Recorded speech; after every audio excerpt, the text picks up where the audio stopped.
Ok, số đây net off ní và cùng xa dịch mấy một căn channel digital chẳng là nghe nick nhưng mình video chạy lên tham mình tiết cái con cho môi năng cả tụ ban nơi account Google Gemini Pro là pra dạ pe đập ram khai ở cái slide hai ở tháp bây giờ đã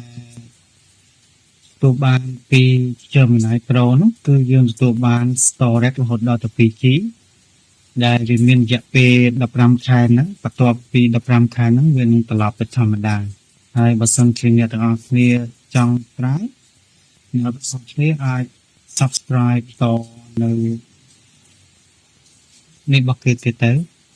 ហើយមួយទៀតនោះគឺយើងអាចប្រើប្រាស់នៅ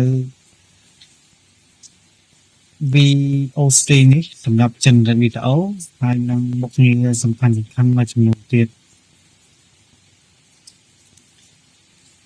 ហើយសម្រាប់អ្នកទាំងអស់គ្នាដែលបានទស្សនានៅវីដេអូនេះក៏ដូចជាទើបតែបានមើលនៅវីដេអូនេះសូមជួយ Subscribe Channel ថ្មីនេះរបស់ខ្ញុំបាទម្នាក់មួយផងដើម្បីទទួលបាននៅវីដេអូចែករំលែកថ្មីៗបន្តទៀតអញ្ចឹងខ្ញុំមាន6ដំណាក់កាលដើម្បីបង្ហាញជូនបងប្អូនហើយមុននឹងចូលទៅដល់ដំណាក់កាលទាំង6ហ្នឹងគឺខ្ញុំចង់ប្រាប់ពីអ្វីដែលបងប្អូនត្រូវមានទៅត្រៀមមុនពេលដែលយើងចូលទៅអាប់ដេត Gmail របស់យើងហើយនឹងupgrade ទៅ Gemini Pro ហ្នឹងពេលយើងត្រូវមាននោះគឺ Visa Card USA ហើយអ្នកអរគ្នាក៏អាចប្រើនៅ Virtual Card ខ្មែររបស់យើងបានដែរពួកប្រភេទ Visa Card យើងប្រើ Virtual Card ទៅហើយដល់ពេលចិត្តដល់ថ្ងៃគេ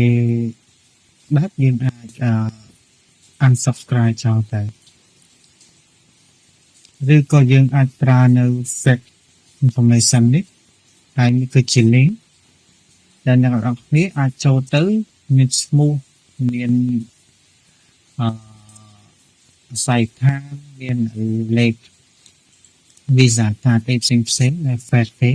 សម្រាប់បងប្អូន MMO ប្រហែលជាគាត់ដឹងច្រើនពីការប្រើប្រាស់នៅ Fake address នេះអូខេអញ្ចឹងកុំឲ្យវីដេអូយើងវែងពេកអញ្ចឹងយើងបន្តទៅជំហានរបស់យើងបន្តទៅទៅអញ្ចឹងជំហានទី1គឺយើងត្រូវមាន account Gmail ថ្មីឬក៏បើសិនជាបងប្អូនមាននៅ email ចាស់បងប្អូនអាចឆែកមើលថាតើ email ហ្នឹងអាច upgrade បានអត់ជំហានទី2គឺការប្រើប្រាស់នៅ VPN អញ្ចឹងបើសិនជាបងប្អូនមាននៅ VPN ប្រើស្រាប់ហើយដូចជា Sasa Express ឬក៏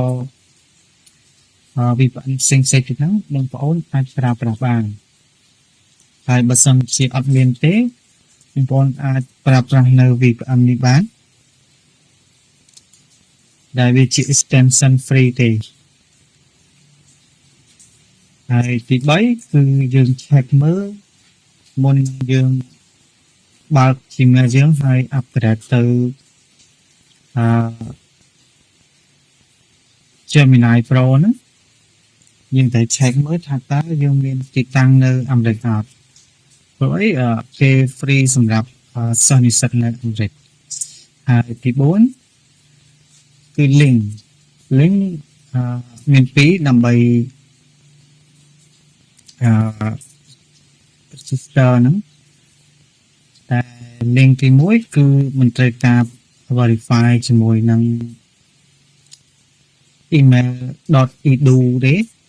email.edu នេះមានន័យថា email សម្រាប់សិស្សនិស្សិតហើយអាមួយខាងលើនេះគឺ email ធម្មតាដែលយើង update ទៅអត់មាន verify ទេក៏ប៉ុន្តែវាអាចជួនកាលប្រើទៅមួយខែឬក៏2ខែវាអាចដាច់ទៅវិញអញ្ចឹងណាអញ្ចឹងបើសិនជាយើង verify ជាមួយនឹង email.edu ទៅវាមានសុវត្ថិភាពជាង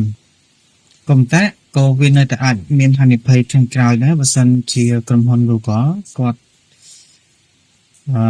ធ្វើការ maintenance ហើយទី5យើងប្រើប្រាស់ Timer ហ្នឹងវាពាក់ព័ន្ធជាមួយនឹងចំណុចទី4នេះគឺយើងប្រើប្រាស់ timer.edu គឺយើងប្រើប្រាស់ email ចូលមក verify ហ្នឹងហើយចំណុចទី6គឺការដាក់ព័ត៌មាន visa card និង address ជាចំណុចចុងក្រោយអញ្ចឹងយើងចូលទៅធ្វើតែម្ដងអញ្ចឹងចំណុចទី1យើងបើកមកតបមកយើងនេះ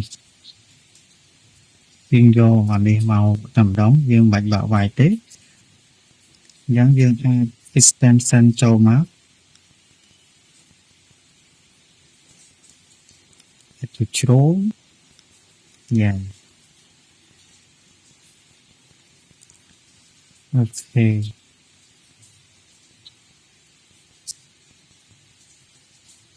យើងធ្វើការ close វាមួយសិនមកបន្ទាប់ពី add extension ហើយយើងចុច pin វាឡើងលើមកហើយយើងចុចត្រង់នេះជំហានដំបូងគឺឲ្យយើងចុច continue ហើយចុច start បន្ទាប់មកយើងជ្រើសរើសទីតាំងយើងយកអាមេរិកអញ្ចឹងយើងចុចព្រួយនេះមកហើយគេមាន free ឲ្យតែ2 step ទេអញ្ចឹងយើងរើស step 1មកតទៅយើងរើស step 1មកយើងចុចជ្រើសរើសបែបនេះហើយយើងចុចភ្ជាប់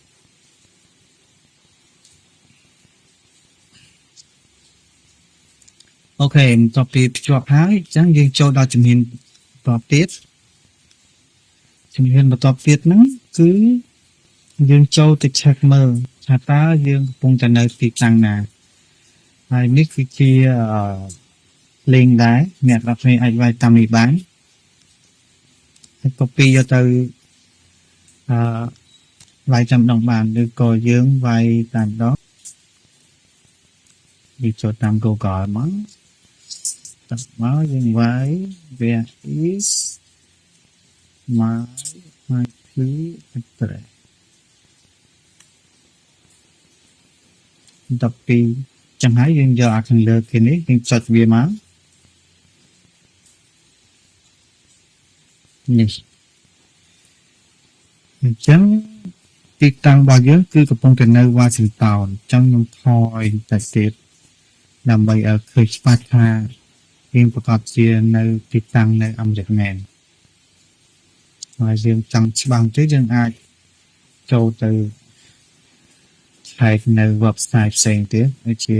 whoer.net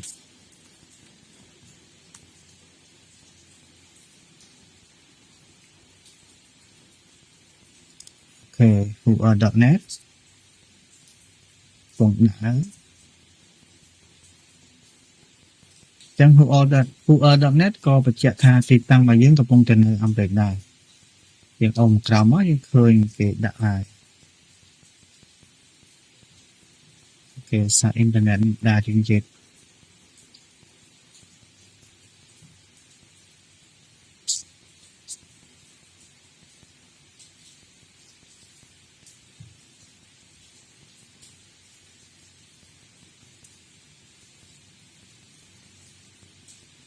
អូខេនេះអញ្ចឹងយើងនៅទីក្រុង Reston Virginia United States អូខេអញ្ចឹងបន្ទាប់ពីនឹងមកយើងចូលដល់ចំណុចទី4ខ្ញុំសិក្សាឲ្យយើងគ្នាយើងយកមួយនេះ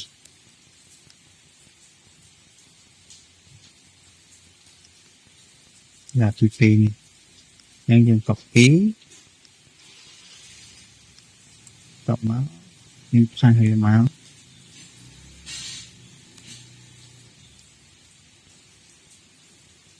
ok chẳng mà tao bị xa hái viên là luật mà bạn này chẳng dân chốt verify student stature ok chẳng tao máu cứ viên là luật đào bạn ní chẳng dân cho đó cho nó chi và mối ít pram thì pram cứ thêm mèo thêm mèo chẳng tìm copy về máu hay từ bờ một tiết thì chẳng control V máu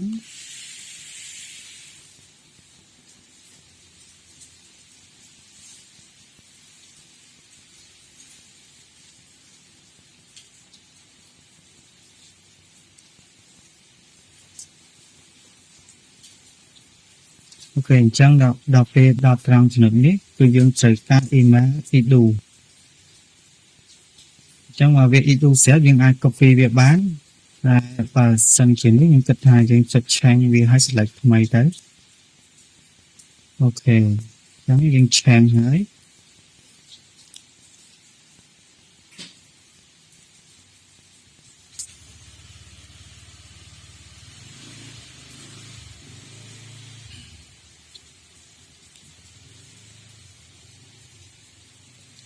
chẳng dân copy email lần máu vô mặt đọc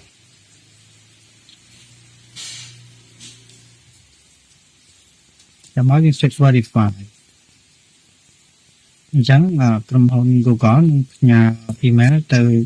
email email bao nhiêu mấy họ đi đến slow mask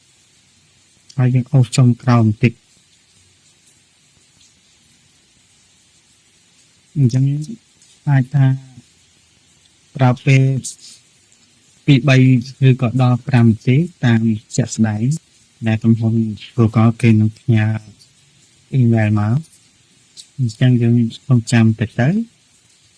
វាកំពុងតែ loading ដែរ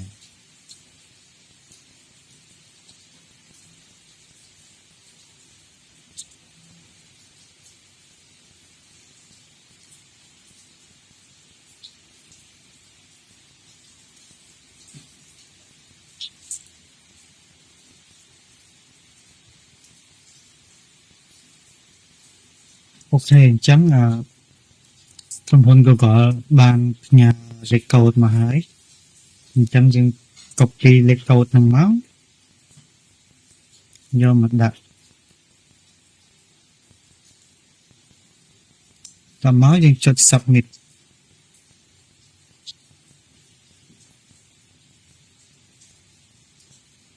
តមកយើងចុច continue ពេលរងចាំមួយផ្លែតវានឹងឈានចូលដល់ចំណុចបញ្ចប់តែម្ដងអូខេអញ្ចឹងចូលដល់កន្លែង add card បើស្រួលកាតឬក៏បើគ្នាយើងមាន PayPal អាច add PayPal បានអញ្ចឹងខ្ញុំយក add card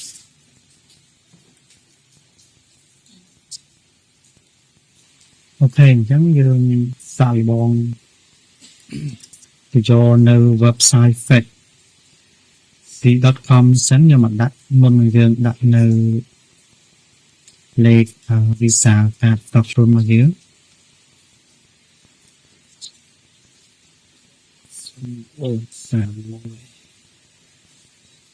CVV 194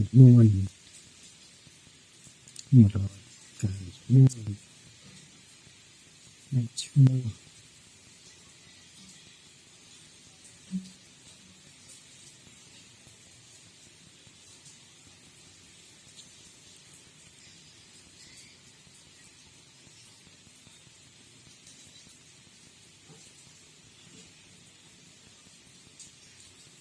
ผมnóiយើងចុច scan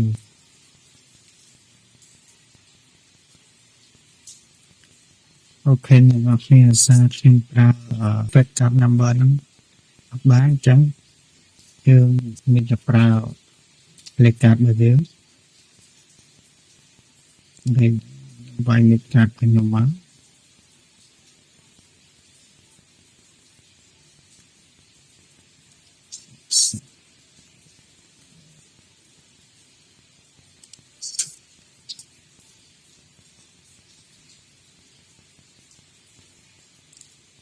សូម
អូខេ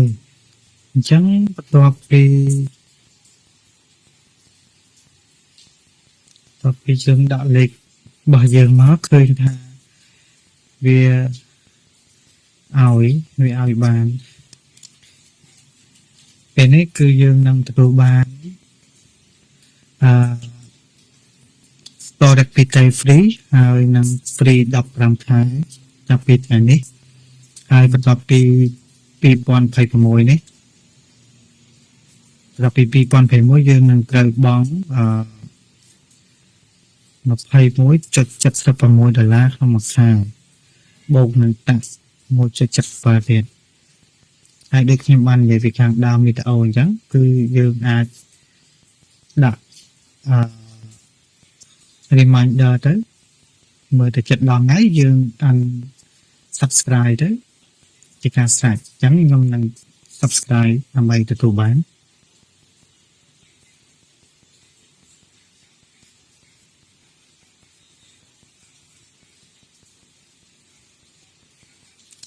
អូខេអញ្ចឹងយើង subscribe successful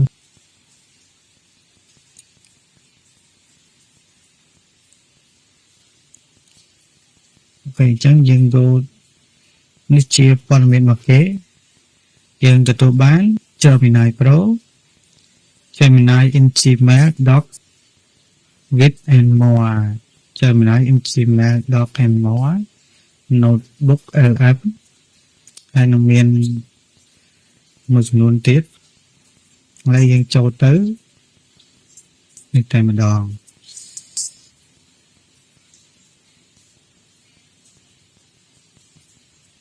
អូខេអញ្ចឹងនៅពេលដែលយើងទទួលបាន account Gemini Pro គឺត្រង់នេះនឹងមានរង្វង់ពណ៌អញ្ចឹងហើយនឹងមានដាក់អក្សរថា Pro នៅនឹងហើយត្រង់នេះយើងនឹងទទួលបានការ generate video VO3 ហើយនៅត្រង់នេះមាន tool មួយចំនួនទៀតដែលខ្ញុំបានបង្ហាញពីខាងដើមនៅ account personal របស់ខ្ញុំអូខេអញ្ចឹងសម្រាប់វីដេអូចែកម្លែកពាក់ព័ន្ធជាមួយនឹងការ register ដើម្បីទទួលបាននៅ account Gemini Pro សិនមកថាចប់ត្រឹមនេះហើយសម្រាប់អ្នកទាំងគ្នាដែលបានទស្សនាវីដេអូនេះកុំភ្លេចជួយ subscribe នៅ channel របស់ខ្ញុំមួយផងដើម្បីទទួលបាននៅវីដេអូចែករំលែកបន្តទៀតសូមអរគុណចំពោះការទស្សនាជួបគ្នានៅវីដេអូក្រោយទៀត